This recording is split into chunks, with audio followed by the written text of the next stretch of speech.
Journalist Michael Hastings, known for his 2010 piece The Runaway General in Rolling Stone magazine that got General McChrystal fired, died 33 years old Tuesday the 18th at 4:30 in the morning after his Mercedes crashed at Melrose and Highland at Hancock Park in Los Angeles. A dash cam by freelance photographer Loud Labs Timely caught Michael's white Mercedes running a red light just minutes before the crash. Eyewitnesses and testimonies have not all exactly matched. There are some discrepancies. People describing bombs. Where's the driver? Where's the driver? Is there anybody in there? It sounded like a bomb went off in the middle of the night. My house shook. The windows were rattling. The best eyewitness was the Mexican-American guy who saw the car losing control, bursting into flames, fishtailing, bouncing off the road a few times before hitting a palm tree, and then most likely bursting into flames or even exploding. Y miré el carro que iba a todo lo que daba el carro, no se detenía, entonces yo corría a la calle a mirar, porque pues yo miré como que él quería brinque y brinque, sacando lumbre en la tanque de la gasolina, bastante chispas. Llegaron donde se estampó en la palma, fue cuando saltó la lumbre, pues fuerte, alto. You saw the sparks prior to him hitting anything. You just saw it at the bottom of the car. Sí, bastante desde que comenzó de la luz, porque pasó la luz y todavía más para atrás de la luz donde pasó. Yo pienso que iba todo lo que daba el carro, lo que podía correr. Entonces pienso que encontró más hoyos más hondos. Es donde se le fue la cajuela, se colió así. Fue cuando ganó derecho a la palma, se subió arriba y fue cuando se estrelló ahí, pues. En cuanto pasó la luz de la Melrose, a como unos 50 pies adelante, es cuando perdió más el control y fue cuando se fue contra la palma. Y sí, de acá yo miraba que el carro ahí pegó tres saltos o 4 más fuertes. Fue donde ya lo destanteó y ya ganó para la palma. Were there any other cars following him? No, yo no miré ni uno. No, iba solo él, yo no miré carros porque iba demasiado recio, muy fuerte, iba muy fuerte. When Loud Labs arrived at the crash site about 4 minutes later, ADT, a security company, is there with one of the cars. Also a Jewish man, who according to one reporter is said to be part of Hatzalah, an Israeli volunteer ambulance corps. The group Hatzalah, a Jewish group here in the neighborhood, they were first responders for them here, blocking traffic, doing what they could, waiting for the fire department at that early morning hour, about 4:30 this morning. But the Jewish man is there alone with a host. There's no sign of one of their ambulances being there. How any one of these guys came to the site early is still unknown. Maybe they are just living in the area or were out on previous calls. He probably is attempting to put out the fire or keep it under control, despite pouring water on a car fire with gasoline involved is not the smartest approach. Reports said that the body had been burnt beyond recognition. The Associated Press said that the coroner had matched his fingerprints to prints that the FBI had on file. The tarp, as some have decided to put big focus on, is simply done to keep the body out of public view, serving a few different purposes. It is, first of all, respectful to the dead, and it also keeps people from stopping and staring, as some people would find it very disturbing. There are many other questions remain to be answered. For example, why was the engine and the transmission found 70 or 80 yards away from the crash site? And exactly how did it get there? I couldn't have written a scene like this for a movie where the engine flies from the car, which was about, 50, 60 yards up, right down here to this telephone pole. Was there a bomb in the vehicle? Or was Hastings pressured to go somewhere in a hurry, being chased, maybe not by another car, but by some kind of threat? WikiLeaks tweeted that Hastings contacted their lawyer, Jennifer Robinson, just a few hours before he died. He also said in an email to co-workers at BuzzFeed and his friend Sergeant Joe Biggs that the feds were investigating his close friends and associates and that they should seek legal counsel before answering any questions. Ultimately, due to his past caliber of reporting, Hastings have made some powerful enemies and more recently had really started to criticize the government and their newly started so-called war on journalism. The Obama administration has clearly declared war on the press. It's declared war on investigative journalists, our sources. I think the only recourse to this kind of behavior by the government is to say back to the government, we declare war on you, and from this point forward, we should no longer, as a media as a whole, cooperate in any manner with the government in terms of when we're doing national security stories. We should withdraw all our cooperation, and we should publish everything we know, because it's a free press. It's not a free except for when the government tells me to do it press. And we've been way too easygoing with these guys. We've let them get away with this for years. We've let them tell us what to print, what not to print. And I say be done with it, and everybody should just get together and fire back, because no one else is going to defend the press. Absolutely shocked, as am I, as to what this Justice Department did, not only to the AP, but now to Fox News, tracing 5 lines inside Fox News' Washington bureau. You add on top of that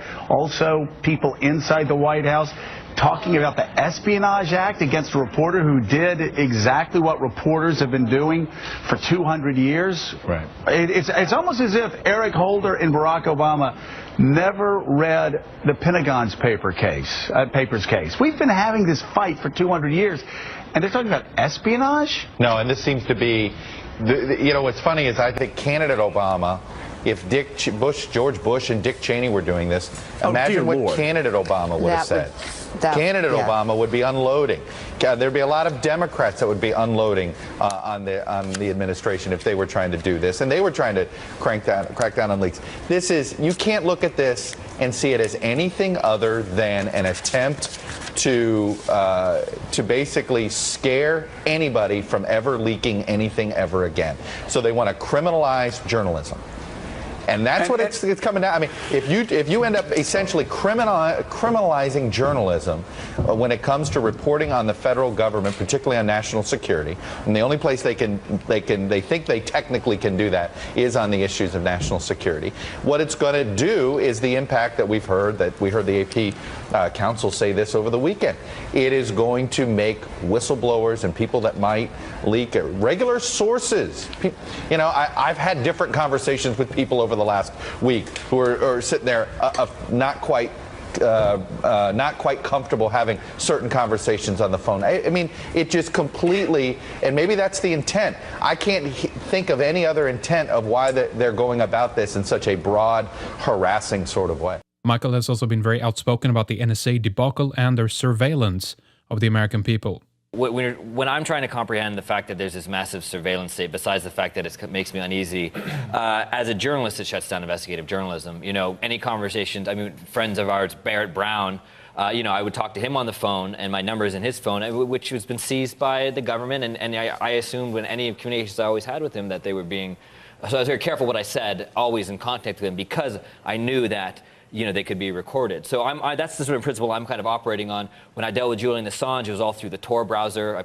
You know, all this sort of, you know, backdoor, da-da-da-da. But even that doesn't even matter, because the minute it gets to me, unless you're a super savvy, computer expert, it's really hard to protect everybody in this massive surveillance state. And that becomes, all you have going for you is that they have so much information, and they're generally incompetent morons who are bothering surveilling me rather than people who are going to go blow up Boston. That's their problem. Yeah, I mean, not me. I'm not saying I cannot confirm that I have ever been, you know, but except that people tell me all the time, and then, you know, in the special forces community.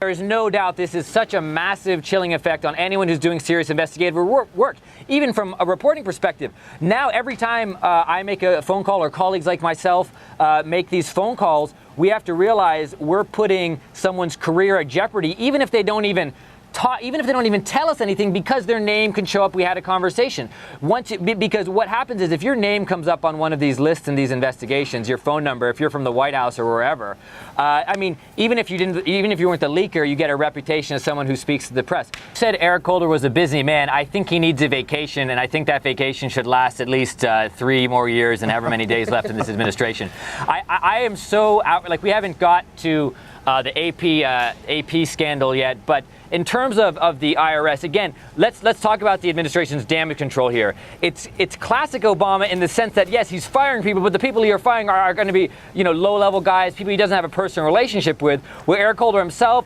Most recently, he's one of the inner circle. He was at Valerie Jarrett's daughter's wedding earlier last year. I mean, he's someone who's very tight with Obama. So that's why he's survived so long, despite the Fast and Furious scandal and a number of other these things. But I think this, this is just embarrassing. When you have to go up and say, oh, I don't know anything about anything repeatedly, you should be out of a job. Then you have the Petraeus sex scandal and possibly connections deeper into the inner circle. The question is if Hastings was onto something big that they wanted to stop. I think there's many other reasons Petraeus should have resigned besides who he's sleeping with that's not his wife. If no foul play is to be believed, which is very hard at this point, questions will undoubtedly be forwarded to Mercedes, as owners and potential new buyers would want to know if all their cars have the tendency to explode after an impact like this. Another possibility altogether is that Hastings' vehicle was hacked. These are all valid questions considering what recently has come out about this. Former U.S. National Coordinator for Security, Infrastructure Protection and Counterterrorism, Richard Clarke, told the Huffington Post, "There is reason to believe that intelligence agencies for major powers, including the United States, know how to remotely seize control of a car. What has been revealed as a result of some research at universities is that it's relatively easy to hack your way into the control system of a car and to do such things as to cause acceleration when the driver doesn't want acceleration, to throw on the brakes when the driver doesn't want the brakes on, or to launch an airbag." Mercedes themselves have been doing research on autonomous cars since the 80s, and their last incarnation is the S-Class self-driving car. And DARPA recently talked about the hacking of vehicles. Here is an excerpt from Kathleen Fisher's presentation. The slide that's been omitted showed a result of the researchers at UCSD and the University of Washington hacking into the dashboard display of a typical American sedan, making it show that the car was going 140 miles an hour while in park. Drilling down a little bit, modern vehicles consist of between 30 and 100 embedded control units, which are essentially small computers connected via a CAN bus. These cars are required by law to have a diagnostic port, typically located under the steering wheel, that allows mechanics to download diagnostic information and to perform software updates. In a first paper, the researchers from UCSD and the University of Washington showed that if they could touch the CAN bus through that diagnostic port, they could take over all of the functionality of the car that's controlled by software. And in a modern automobile, that's pretty much everything. The brakes are controlled by software because of anti-lock braking. The acceleration is controlled by software because of cruise control. And in those fancy new cars that can park themselves, even the steering is under software control. The reaction to this first paper was somewhat muted, perhaps because of the researchers had access to that diagnostic port. They were inside the car, and so already had physical access to the brakes, acceleration, and steering. They responded with a second paper in which they showed a variety of ways of touching that CAN bus without physically touching the car. These attacks involved infecting the computers in the repair shop and then having that infection spread to the car through the diagnostic port, or hacking in through the Bluetooth system, or using the cell phone network to break in through the telematics unit that's normally used to provide roadside assistance. The most ingenious attack, though, used the stereo system in the car. The researchers were able to craft an electronic version of a song that played just fine in your home stereo system or on your personal computer. But when you put that on a CD and played it in the car CD player, it took over total control of your automobile. Yeah, right, pretty scary, huh? These vulnerabilities arise because the cyber components that form the interface of these cars are built from the same kinds of buggy components that are in your personal computers. And the control systems that are actually running the car have no notion that there can be an attacker sitting on the CAN bus. This technology is going to the next level right now. Appropriately, the Lemmings train in Sweden will be handling your driving there. Volvo has been working on what they call the Volvo Sartre semi-autonomous road train. Request for joining. Platform request accepted. Please release the vehicle pedals. Please release the steering wheel.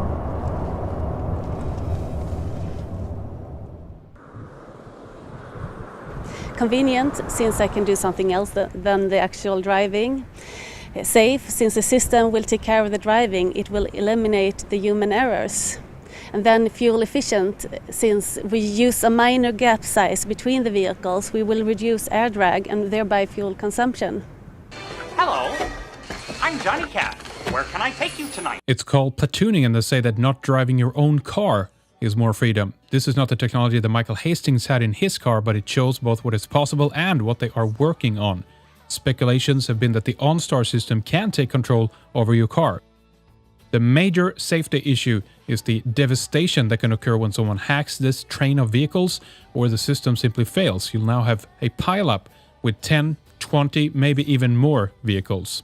What if someone remotely can turn off your car, speed up, slow down, brake, basically take control over the entire vehicle? Auto driving.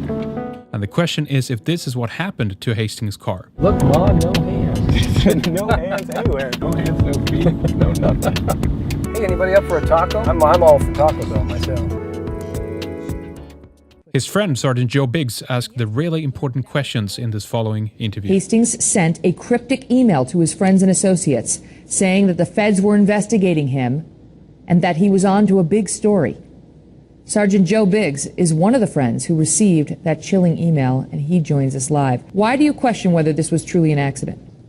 It's the fact, the way that the other times that we've spoken before, and this email I got, it was just very panicked, and it didn't seem like something normally we would talk about. And I just felt a gut feeling, something didn't feel right. Mm-hmm. But the police say it's an accident. They looked into it. They said, look, he was driving fast. It was 4:30 in the morning. It was dark. Lost control of the car, went through a red light, hit a tree. Well, his friends and family that know him, everyone says he drives like a grandma. So that right there doesn't seem like something that he would be doing. I mean, he had a lot of friends and family that cared about him. He had a good life to live. There's no way he would be acting erratic like that and driving that out of control. Yo pienso que iba lo que marcaba la ruedita de la velocidad del tablero, porque iba demasiado recio, muy fuerte. What is the alternate theory, that he was murdered, that he was intentionally targeted by someone? I don't know that. I just know that from the email to hours later dying, it's just not a coincidence like that. Things don't add up. There's a lot of questions that need to be answered. I contacted by email Mercedes today, asked them if it's normal for their cars to blow up to that extent, for if the engines fly out on a normal basis. I mean, these are the real questions we need to ask. And what of obviously he was investigating a couple of high-profile cases. He was looking into, he said, Jill Kelly, who was connected with the whole David Petraeus and General Clark. Go ahead.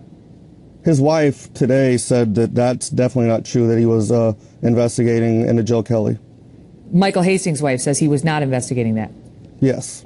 Okay. Well, what was he investigating, as far as you know, that would have caused any consternation whatsoever by someone? CIA, but from what he said, or one of the things he said is it was going to be the biggest story yet. You know how people are going to react to this. They're going to say the tinfoil hat people think the government killed this journalist by taking over his car, doing something to his car, and the other people are going to say, so there are people who are going to say that's nuts. Your thoughts? I mean, I can understand both viewpoints, but like I said, he's not someone that would be driving around erratically like that in the middle of the night. That just wasn't how he was. So that just leaves a lot of questions and a lot of digging that need to be brought up and answered. I'm not going to speculate and say I think anything, because that's just going to make me look crazy. Well, no one wants that. We just want answers. And it was interesting because former counterterrorism official Richard Clark spoke in an interview to the Huffington Post saying, look, he said it is possible for intelligence agencies to seize control of a car remotely. That's what he claims, and to do what they want to it. And he went on to say, reportedly, my rule has always been you don't knock down a conspiracy theory until you can prove it wrong. What happened to Michael Hastings?